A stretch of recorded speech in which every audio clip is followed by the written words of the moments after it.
sa oras na magkasakit ka at kapag namatay ka, hindi naman po sana. Napakadali para sa kumpanya na maghanap ng ibang tao at punuin yung posisyon mo. Amen?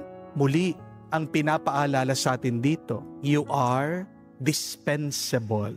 Pwede kang palitan ganong kabilis. Pero, ito po ang paalaala. Pagdating sa Diyos, you are indispensable. Minsan, kahit na sa pamilya mo, pwede ka nilang itaboy, pero ang Diyos, hindi kanya itataboy, hindi kanya itatakwil. Ikaw lang naman madalas ang lumalayo sa Diyos. Hindi po ba? Kahit na tayo'y nagkakasala, palagi pa rin tayong inaanyayahan ng Diyos.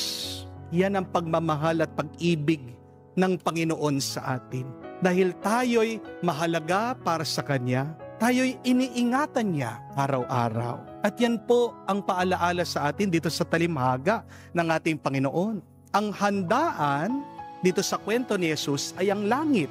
Ang hari ay ang Diyos. Sino mga imbitado? Tayo, mga taong ginawa niya. Pero anong ginawa ng mga tao? Pinagpalit nila ang Diyos at ang langit dahil meron daw silang gagawin. Merong isang tao, may nabili daw siyang lupa, titignan niya. Merong isang tao nakabili ng mga baka, pupuntahan niya. Merong tao na bagong kasal, magha-honeymoon daw sila.